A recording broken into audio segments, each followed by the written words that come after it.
আসসালামুয়ালাইকুম। আজ আমি আপনাদের তৈরি করে দেখাবো 2 লেয়ারের কেক।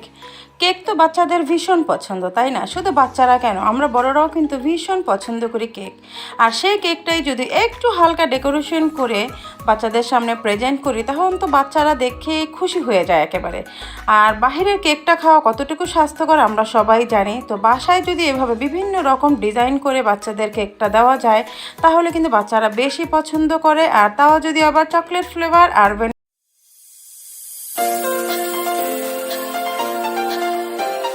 এখানে আমি একটা মিক্সিং বোল নিয়ে নিচ্ছি, আর আমি এখানে ডিম দিয়ে দিচ্ছি। আর আমি আজকে 6টা ডিম দিয়ে এই কেকটা তৈরি করব।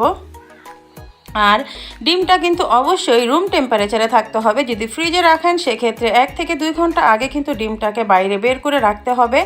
এখন আমি ডিমটাকে বিট করে নিব। কুসুম আর সাদা অংশ আলাদাও বিট করা যায়, তো আমি আজকে ইজিভাবে তৈরি করে দেখাবো। তো এখানে আমি চিনি দিয়ে দিচ্ছি 1 কাপ পরিমাণ। তো 1 কাপ চিনি আমি অল্প অল্প করে দিব।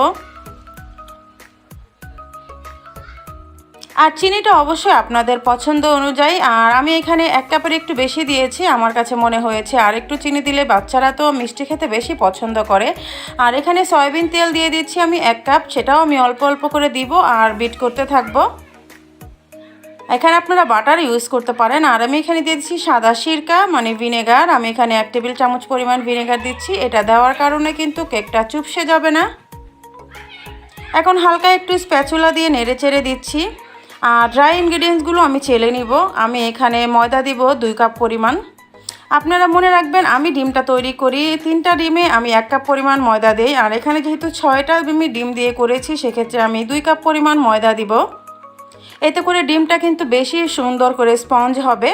তো অবশ্যই চেলে দিবেন। এই চেলে দেওয়ার কাজটা দুবারে যদি করতে পারেন তাহলে আরও বেশি ভালো হয়। আজকে আমি একবারে করেছি।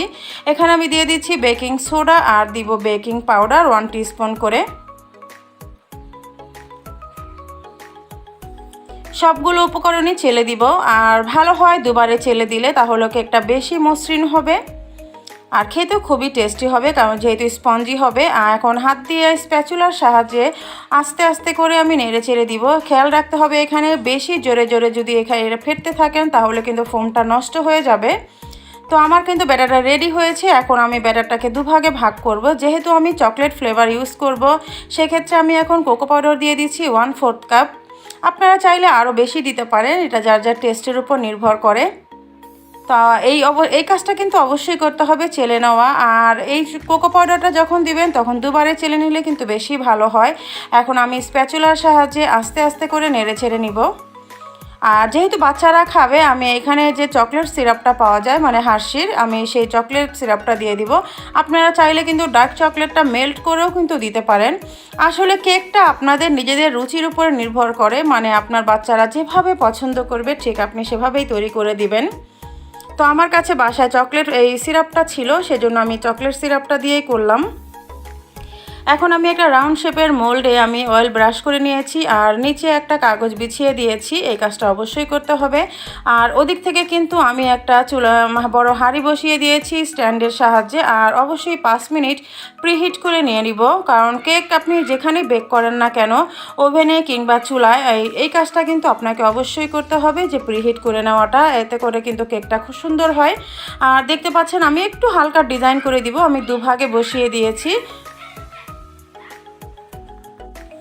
এখন একটা কাঠির সাহায্যে আমি হালকা একটু ডিজাইন করে নিলাম। আমি তেমন একটা ভালো ডিজাইন করতে পারি না, যতটুকু পেরেছি করেছি। এখন আমি মোলটা দিয়ে দিব আমি যে হাঁড়িটা গরম করে রেখেছিলাম সেখানে। আর অবশ্যই যে ছিদ্রটা থাকে সেটা বন্ধ করে দিবেন। আমার এই হাঁড়িটা কিন্তু 5 মিনিটের জন্য প্রিহিট করা ছিল। এখন আমি চুলোর জালটা একেবারেই কমিয়ে দিয়ে আমি এখানে 40 থেকে 45 মিনিট পর্যন্ত বেক করব। তো দেখতে পাচ্ছেন আমার কেকটা কিন্তু ভীষণ ফুলে গেছে, মাশাআল্লাহ অনেক বেশি সুন্দর ফুলেছে। তো এখন আমি দেখতেছি যে এটা হয়েছে কিনা, একটা কাঠির সাহায্যে আমি দেখে নিচ্ছি। তো আমার দেখতে পাচ্ছেন আমার কেকটা কিন্তু অনেক স্পঞ্জি হয়েছে। কেকটা এখন মোল্ড আউট করব। আর অবশ্যই কেকটা হওয়ার পরে কেকটাকে সম্পূর্ণভাবে ঠান্ডা করতে দিবেন। আর অবশ্যই কেকটাকে ঢেকে দিবেন, এতে করে কিন্তু কেকটা চুপসে যায় না। আর এখন আমি আপনাদের কেটে দেখাচ্ছি যে কেকটা এত স্পঞ্জি হয়েছে, মনে হচ্ছে যে ভেঙে ভেঙে যাচ্ছে, এমন খুবই সুন্দর ফুলেছে। আর খেতে কিন্তু ভীষণ মজা হয়, কেকটা মুখে দিলেই কিন্তু মিলিয়ে যাবে। আশা করছি আজকের রেসিপিটা আপনাদের কাছে ভালো লেগেছে। তো আমি যেভাবে করেছি আমার রেসিপিটা যদি ফলো করে আপনারা তৈরি করেন ঠিক এমনটাই সুন্দর হবে। এই যে অনেক স্পঞ্জি হয়েছে, আপনারা দেখে নিশ্চয়ই বুঝতে পাচ্ছেন, ভেতরটা একেবারে মৌমাছি চাকের মতো হয়েছে। তো একটু কেটে আপনাদের সামনে আমি দেখাচ্ছি।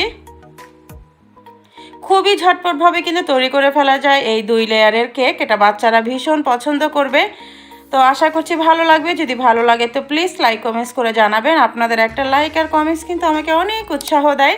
আর প্রথম থেকে এই পর্যন্ত ভাই বোনদেরকে আমি অসংখ্য ধন্যবাদ জানাই, কারণ তারা কষ্ট করে আমার ভিডিওগুলো দেখছে, লাইক কমেন্টস করে আমাকে উৎসাহ দিচ্ছে। আর যারা যারা আমার ভিডিওগুলো দেখছেন কিন্তু এখনও আমার চ্যানেলটিকে সাবস্ক্রাইব করেনি, তারা চাইলেই কিন্তু আমার চ্যানেলটিকে সাবস্ক্রাইব করে বরাবরের মতো আমাদের পাশেই থাকতে পারে।